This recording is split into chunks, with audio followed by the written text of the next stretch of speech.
पापा मैंने शादी नहीं करनी, हिना ने सेठ फाजिल से कहा। वो बोला पापा की जान, अगर ये मुमकिन होता तो सबसे ज्यादा खुशी मुझे होती। हिना बोली इसमें नामुमकिन वाली कौन सी बात है। वो बोला ये फितरत से बगावत करना है और ऐसा सिर्फ सोचना मुमकिन है। हिना बोली कोई बगावत नहीं है पापा, अल्लाह आपकी उम्र दराज करे, आप देख लेंगे कि मैं कितनी साबित कदम हूँ। सेठ फाजिल बोला गलत बात पे डट जाने को साबित कदमी नहीं कहते गुड़िया। वो बोली पापा क्या आप मेरी खुशी में खुश नहीं हैं? सेठ फाजिल ने कहा बेटी आज तक जो भी काम किया है चाहे वो ठीक है या गलत तेरी खुशी के लिए ही किया है। हिना बोली तो बस ठीक है पापा, मैं शादी न करके खुश हूँ। हिना ने कहा और फिर उसके जहन में एक और सुझाव आया और वो बात जारी रखते हुए बोली और मास्टर करने से पहले तो मैं इस बारे में सोच भी नहीं सकती। मगर फाजिल खान उसकी बात पर तवज्जो दिए बगैर बोला तुम्हारी माँ ने मुझे 3 रिश्ते बताए हैं। एक अमेरिकन नेशनैलिटी डॉक्टर है, दूसरे का अपना कारोबार है और वो बरतानिया में सेटल है, जबकि तीसरा MNA का बेटा है। मुझे तो तीनों रिश्ते पसंद हैं, तुम उनके फोटो देखकर माँ को अपनी पसंद बता दो।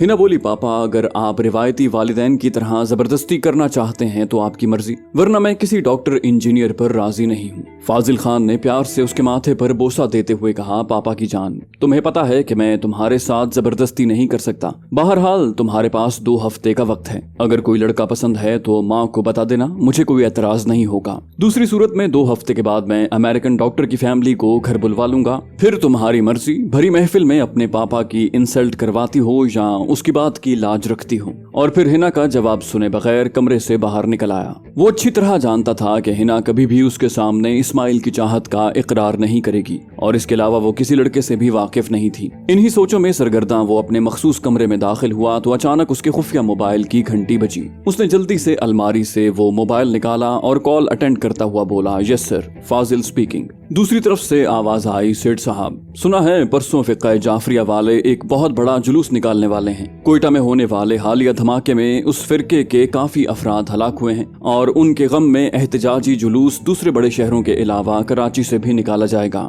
सेठ फाजिल बोला सर मैं चंद मिनट में पता करके आपको बता देता हूँ। कहा गया मुझे कंफर्म है और पता है ना तुमने क्या करना है? सेठ फाजिल बोला जी सर। उसके लहजे में खुशी का अंसर नुमाया था। आखिर ब्लैक लिक्विड ने उससे दोबारा काम लेना शुरू कर दिया था। जवाबन ऐसे अंदाज में गुड कहा गया जैसे वो राब्ता मुनक़ता करने वाला हो। फाजिल जल्दी से बोला सर एक बात पूछूं? बोला पूछो। फाजिल ने कहा मिस्टर डीवी की जगह पे कोई आदमी नहीं आ रहा। दूसरी तरफ से कहा गया नहीं, उसकी जगह पर कोई नहीं आएगा। अब तुम्हें बराह रास्त अहकामात मिला करेंगे। वैसे तुम्हारी इत्तला के लिए बता दूं कि डेवी वापस हमारे पास पहुंच गया है। सेठ फाजिल बोला ब्लैक लिक्विड के आदमी को कौन कैद रख सकता है सर? उसके लहजे में खुशामद का अंसर नुमाया था। जवाबन गुड बाय कहकर राब्ता मुनक़ता कर दिया गया। मोबाइल वापस अलमारी में रखते हुए उसने एक दूसरा मोबाइल वहां से निकाला और एक मखसूस नंबर डायल करने लगा। पहली घंटी पे कॉल अटेंड कर ली गई थी। जी सेठ साहब।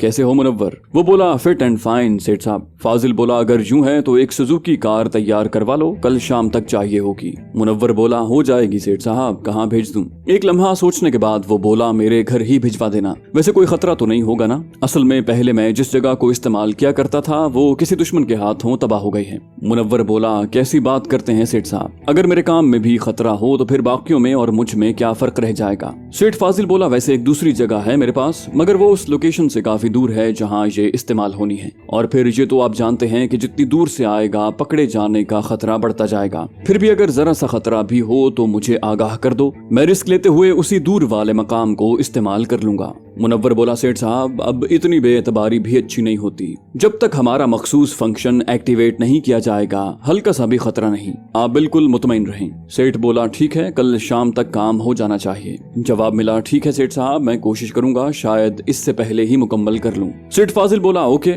रकम आपके अकाउंट में अभी ट्रांसफर करा देता हूं। वो बोला थैंक यू सेठ साहब और गुड बाय कहकर सेठ फाजिल ने राब्ता मुनक़ता कर दिया। जी भाई साहब। कोठी के गेट पर खड़ा नया चौकीदार आतिफ को नहीं पहचानता था। वो बोला हिना बीबी को कहें कि आतिफ आया है। चौकीदार ने कहा आए सर, आपके बारे में उसने पहले से बताया हुआ है। इस बार चौकीदार के लहजे में अदब का पहलू वाज़े था। उसने पीछे जाकर गेट खोला और आतिफ अंदर दाखिल हो गया। गैराज के सामने कार खड़ी करके वो अंदरूनी इमारत की तरफ बढ़ गया। हिना का कमरा उसका देखा भाला था, इसलिए उसने किसी से रहनुमाई लेने की जरूरत महसूस न की। बरामदे में घूमते हुए 2 मुस्तैद गन मैनों को देखकर आतिफ के होंठों पर मुस्कुराहट दौड़ गई। सेठ फाजिल ने बड़ी जल्दी पर पुर्जे निकाल लिए थे। दोनों गनमैनों ने आतिफ को गहरी निगाहों से देखने पे इक्तिफा किया था। हिना की ख्वाबगाह का दरवाजा खटखटाने पे यस की आवाज आई और वो अंदर दाखिल हो गया। वो उसके इंतजार में बेकरारी से टहल रही थी। उसे देखते ही वो खफगी से बोली, भैया इतनी देर कर दी। वो करीब जाकर उसके झुके सर पर हाथ रखता हुआ बोला, छोटी तुम अच्छी तरह वाकिफ हो कि मैं कौन सी जॉब करता हूँ, फिर मेरा नहीं ख्याल कि तुम्हें कोई गिला होना चाहिए। वो बोली, अच्छा ये बताएं खाना खाया है कि नहीं। आतिफ ने कहा, कोई अच्छी डिश बनी है तो मंगवा लो। हिना ने हंसते हुए कहा, हाँ किरण आई थी ना, और वो जब भी आती है कम से कम 3-4 डिशें बनानी पड़ती हैं। ये कहते ही उसने मुलाजिमा को बुलाने के लिए घंटी बजाई। आतिफ ने कुर्सी संभालते हुए पूछा, तबीयत कैसी है अब? वो बोली, बिल्कुल ठीक भैया, आप सुनाएं। आतिफ ने हंसते हुए कहा, मैं तो सिर्फ सुनने आया हूँ भाई। हिना के कुछ कहने से पहले मुलाजिमा अंदर दाखिल होते हुए बोली, जी छोटी बीबी। वो बोली, मासी खाना गर्म करके ले आओ। वो दोबारा जी छोटी बीबी कहकर बाहर निकल गई। हिना ने खोजती नजरों से आतिफ के चेहरे को घूरा, मगर उसे कोई ऐसा तासुर नजर न आया जिससे उसे अपने बाप की बात में हकीकत महसूस होती। मगर उसके साथ वो कुरान मजीद की कसम को भी नजरअंदाज नहीं कर सकती थी। आतिफ ने पूछा, कोई खास बात थी क्या? हिना ने सरीहन झूठ बोला, नहीं। उसने पूछा, तो फिर इस टाइम बुलाने का मकसद? वो बोली, बस आपसे मिलने को मन चाह रहा था। यूं भी जब तक बहनें भाइयों को बखैरियत न देख लें उन्हें चैन नहीं आता। हिना ने भाई के लफ्ज पर गैर महसूस अंदाज में जोर दिया था। आतिफ मुस्कुराया, खैरियत तो फोन पर भी मालूम की जा सकती थी। वो बोली, हाँ मगर शक्ल नजर नहीं आती ना। आतिफ ने कहा, ये कोई देखने वाली शक्ल है। वो दिल गिरफ्ता लहजे में बोली, कैसी भी हो एक बहन के लिए तो दुनिया की सबसे दिलकश शक्ल है। आतिफ ने कहा, छोटी अब सीधे तरीके से असल बात बता दो, तुम्हारे चेहरे पर मुझे 12 बजते नजर आ रहे हैं। वो बोली, भैया अभी थोड़ी देर पहले पापा मेरे पास आए थे। आतिफ ने कहा, तो फिर? मगर हिना के कुछ कहने से पहले मुलाजिमा खाने का ट्रे लिए अंदर दाखिल हुई और आतिफ के सामने पड़ी मेज पर ट्रे रख कर जिस खामोशी से आई थी उसी तरह वापस मुड़ गई। वो खाने की तरफ मुतवज्जे होते हुए दोबारा मुस्तफसिर हुआ, तुम कुछ बताने जा रही थी? वो आहिस्ता से बोली, पापा मेरी निस्बत तय कर रहे हैं। आतिफ ने पूछा, कहाँ? उसके नॉर्मल लहजे से हिना को उसकी अंदरूनी कैफियत का कोई अंदाजा नहीं हुआ था। वो बोली, अमरीकी शहरियत रखने वाला एक डॉक्टर है। आतिफ ने कहा, इसमें कबाहत क्या है? तुम्हारा बाप है, तुम्हारी भलाई ही सोचेगा। और फिर आजकल जो पाकिस्तान के हालात हैं तो ऐसे में अमरीका की शहरियत, मेरा ख्याल है आजकल की लड़कियां इससे अच्छा सपना देखना भी नहीं चाहेंगी। हिना की आंखों में आंसू आ गए थे। भैया आपको तो पता है फिर भी। आतिफ बोला, पागल भाइयों को भी तो बहनों के अच्छे मुस्तकबिल की हिर्स होती है। इस्माइल शाह तुम्हें सिवाय गमों के क्या दे सकता है? फिर वो मुजरिम भी है, गिरफ्तार होगा या किसी अंधी गोली का शिकार हो जाएगा।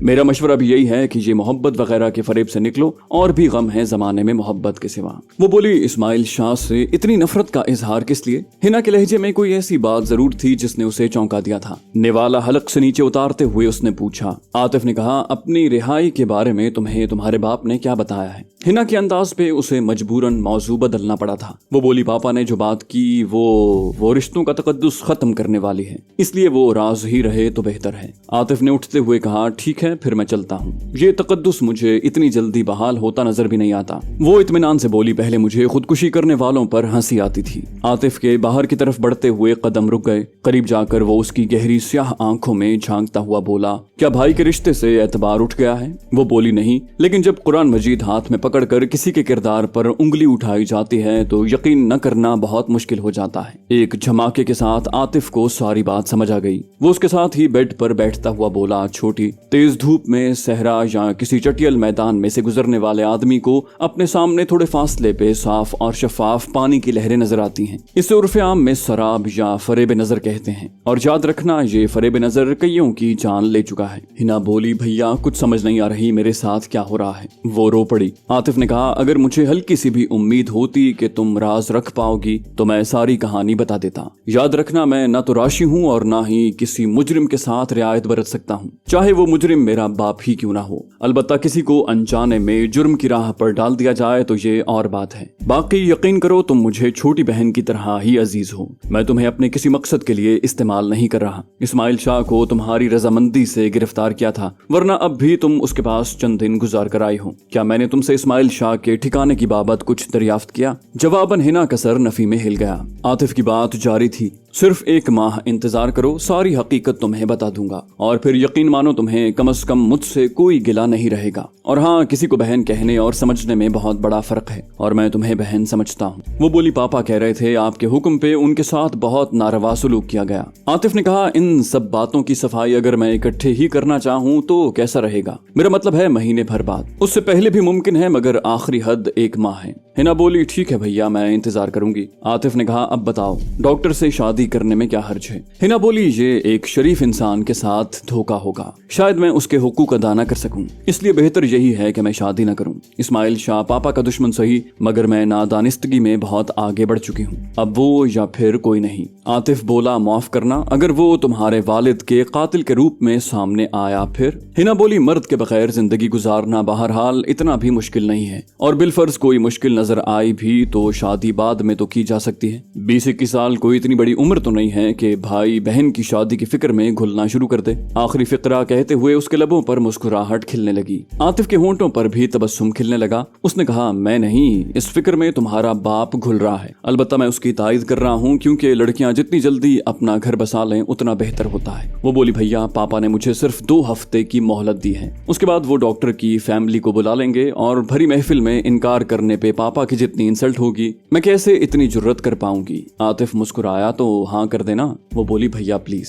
आतिफ ने कहा अच्छा यूं करो, अपनी मम्मा से मिलकर सारी सूरत हाल उन्हें बता दो, वो खुद तुम्हारे पापा से बात कर लेंगी। वो बोली अगर मम्मा का भी यही फैसला हुआ तो? आतिफ ने कहा तो ये कि अपने वालिदैन से खुद निपटो, तुम जानो और तुम्हारे मम्मी पापा। ये कहकर वो खड़ा हो गया, अब मुझे इजाजत दो। वो बोली ठीक है भैया, मैं एक दफा मम्मा से बात कर लूंगी। खिलाफ तवक्को उसने आतिफ को रोकने की जिद न की थी। आतिफ उसके सर को सहलाता हुआ वहां से निकल आया। सेठ फाजिल अनजान नंबर की कॉल अटेंड करते हुए बोला यस। आवाज आई सेठ साहब मैं चौकीदार शाहीन बात कर रहा हूँ। वो नखवत से बोला जल्दी बोलो क्या बात है? चौकीदार बोला सेठ साहब कोई मुनव्वर साहब एक नई कार लेकर आए हैं, कह रहे हैं कि ये कार आपकी है, बेगम साहिबा भी उसे नहीं जानती, उन्होंने कहा है कि आपसे पूछकर गैराज में खड़ी करवा दूं। वो खुद इस वक्त मेहमानों के साथ बैठी हैं। सेठ बोला जो बंदा कार लेकर आया है उसे फोन दो। उसे मुनव्वर की आवाज सुनाई दी जी सेठ साहब, आपका नंबर बंद मिल रहा था इसलिए मजबूरन चौकीदार का सहारा लेना पड़ा। सेठ बोला बड़ी जल्दी आ गए हो, अभी तो 11 भी नहीं बजे। मुनव्वर बोला सेठ साहब सारी रात मसरूफ रहा हूँ, सख्त थका हुआ हूँ, अगर आराम के लिए लेट जाता तो शायद टाइम पे ना पहुँच सकता, इसलिए सोचा अमानत आपके हवाले करके ही आराम करूँ। सेठ ने पूछा फंक्शन में कोई नई बात? मुनव्वर बोला कोई नहीं, वही पुराना तरीकाकार है। सेठ फाजिल बोला ठीक है फोन चौकीदार को दो और मुनव्वर ने मोबाइल चौकीदार की तरफ बढ़ा दिया। सेठ फाजिल ने कहा शाहीन इसे कार सहन में खड़ी करने दो और उसकी चाबी अपने पास रख लेना, मैं बस घंटे 2 में पहुंचता हूँ। चौकीदार मुअद्दबाना लहजे में बोला जी सेठ साहब, मगर उसकी बात पूरी होने से पहले फाजिल खान फोन बंद करके सामने बैठे शख्स की तरफ मुतवज्जे हो गया था। तो हम क्या कह रहे थे असफंजार साहब, रेट आपने बहुत ज्यादा बढ़ा दिया है। असफंजार बोला सेठ साहब हमारी मजबूरी भी समझने की कोशिश करें, खुद को मौत के मुंह में धकेलना इतना आसान काम नहीं। सेठ फाजिल बोला वो हम भी जानते हैं कि मौत के मुंह में कौन जा रहा है। असफंजार ने कहा सेठ साहब आपको पता है एक आदमी को तैयार करने के लिए हमारा कितना खर्चा होता है? सेठ ने कहा चलो 10 लाख पे डन हो गया। असफंजार बोला लास्ट 15 लाख, इससे 1 पाई भी कम नहीं होगी। सेठ फाजिल बोला वो ड्राइविंग तो कर लेगा ना?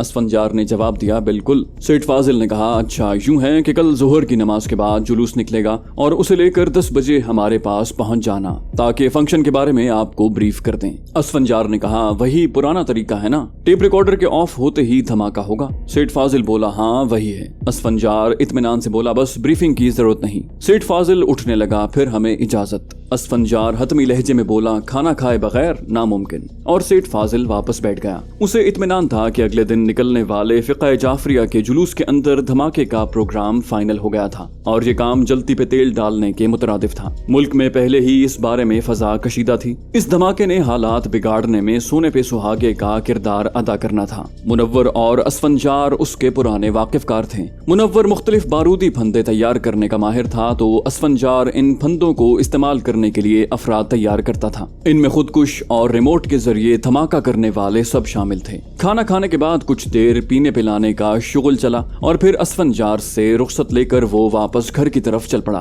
उसकी कार के आगे और पीछे मुहाफिजों की एक जीप चल रही थी जिसमें 4 हथियारबंद अफराद सवार थे। उनकी गाड़ियों को देखते ही चौकीदार ने जल्दी से दरवाजा खोल दिया। सहन में गाड़ी रोककर उसके मुहाफिज ने जल्दी से उसके लिए दरवाजा खोला। नीचे उतरकर वो उस मुहाफिज से मुखातिब हुआ, चौकीदार को हमारे पास बुलाओ। जी सेठ साहब कहकर उसने वहीं से आवाज दी, शाहीन इधर आओ, सेठ साहब याद फरमा रहे हैं। और शाहीन भाग कर नजदीक आ गया। सेठ बोला, नई कार की चाबी हमारे हवाले कर दो। और कार कहाँ खड़ी है? चौकीदार जल्दी से बोला, कार तो बेगम साहिबा ले गए हैं, उन्होंने डॉक्टर साहब के पास जाना था, उनकी अपनी गाड़ी में कोई गड़बड़ थी तो वो नई कार लेकर चली गईं। अचानक फाजिल को जमीन आसमान घूमते नजर आए। तो तुम? मगर इससे ज्यादा वो कुछ न कह सका और सीने पे हाथ रख कर नीचे झुकता चला गया। वो अच्छी तरह जानता था कि उसकी बीवी रखशंदा दौरान सफर म्यूजिक सुनने की दिलदादा थी। सर एक आदमी नई सुजुकी कार में आया था। चौकीदार और फाजिल खान के घर वाले उसे नहीं जानते थे। चौकीदार ने फोन पर फाजिल खान से पूछकर वो कार कोठी में खड़ी करवा दी है। अब कार लाने वाला वापस जा रहा है, क्या उसका ताकुब करने की जरूरत है? दानिश फाजिल खान के पीछे गया हुआ है और मैं इस वक्त अकेला हूँ। अख्तर आतिफ को तफसीली रिपोर्ट देता हुआ मुस्तफसिर हुआ। आतिफ ने पूछा, फाजिल खान कहाँ गया हुआ है? अख्तर ने जवाब दिया, ये तो दानिश को पता होगा। आतिफ बोला, ओके, बंदा मशकूक लग रहा है। फाजिल खान जैसे आदमी सुजुकी कार इस्तेमाल नहीं करते, तुम उसका ताकुब करो। फाजिल खान के ताकुब में यूं भी दानिश मौजूद है। और फिर अख्तर की ठीक है सर सुनते ही उसने राब्ता मुनक़ता कर दिया। वो टीवी पे खबरें सुनते राजा ज़ीशान से मुखातिब हुआ, राजे फाजिल खान की कोठी पे किसी को निगरानी के लिए भेज दो। जी सर कहकर उसने मोबाइल निकाला और आगे हुक्म पास करके दोबारा खबरें देखने में मसरूफ हो गया। थोड़ी देर के बाद आतिफ दोबारा उससे मुखातिब हुआ, दानिश की भी खैर खबर ले लो। और वो एक मरतबा फिर जी सर कहकर दानिश का नंबर डायल करने लगा। चंद मिनट उसके साथ मसरूफ़े गुफ्तगू रहने के बाद वो राब्ता मुनक़ता करते हुए आतिफ की तरफ मुतवज्जे हुआ। सर दानिश बता रहा है कि वो किसी असफंजार नामी व्यापारी की कोठी में मौजूद है। उनके दरमियान होने वाली गुफ्तगू सुनने की कोई सूरत मौजूद नहीं है। दानिश कोठी के बाहर उसका मुंतजर है। आतिफ ने कहा, ठीक है ऐसा करो, उस असफंजार की निगरानी के लिए भी किसी को भेज दो, क्योंकि दानिश तो फाजिल खान की ही निगरानी करेगा। और राजा असबात में सर हिलाते हुए इलियास को उसकी निगरानी का बताने लगा। 1 बजे जब वो ज़ीशान के साथ डाइनिंग हॉल का रुख कर रहा था तो उसे फाजिल खान की वापसी की इत्तला मिली थी। उसके साथ उसे फाजिल खान की बीवी के भी कहीं जाने की खबर मिली। गो आतिफ जानता था कि वो बेजरर औरत है, उसके बावजूद उसने उसकी निगरानी करवानी जरूरी समझी थी। वो बमुश्किल खाना खाकर फारिग हुए थे जब उसे ज़काउल्लाह की तरफ से ये रूह फरसा खबर मिली कि फाजिल खान की बीवी की कार एक जोरदार धमाके से उड़ गई है। वो हैरानी से उछल पड़ा, क्या कह रहे हो, किस जगह पे हुआ है ये धमाका? वो बोला, सर डॉक्टर दुरानी के क्लिनिक की पार्किंग में। ये तो शुक्र है मैं बाहर ही रुक गया था, वरना शायद मैं भी शदीद जख्मी या हलाक हो जाता। आतिफ ने कहा, धमाका खेज मवाद फाजिल खान की बीवी की कार में ही था? वो बोला, मुझे तो ऐसा ही लगा। आतिफ ने कहा, ठीक है हम वकूए पर पहुंच रहे हैं। राब्ता मुनक़ता करके वो जल्दी जल्दी राजे को सारी सूरत हाल से आगाह करने लगा। चंद लम्हों बाद उनकी गाड़ी वकूए की तरफ रवां दवां थी। वो रस्ते में ही था कि उसे इत्तला मिली फाजिल खान को हार्ट अटैक हुआ है। उसने खुद कलामी की, उस तक इतनी जल्दी ये खबर कैसे पहुंच गई? मगर उसे इत्तला देने वाला दानिश हैरानी से मुस्तफसिर हुआ, कौन सी खबर सर? आतिफ बोला, उसकी बीवी की कार में धमाका हुआ है। दानिश के मुंह से बेसाख्ता निकला, ओह बहरहाल कुछ कह नहीं सकते सर, उसे कैसे मालूम हुआ? आतिफ ने कहा, ठीक है उसके साथ साथ रहो। और ये कहकर उसने राब्ता मुनक़ता कर दिया।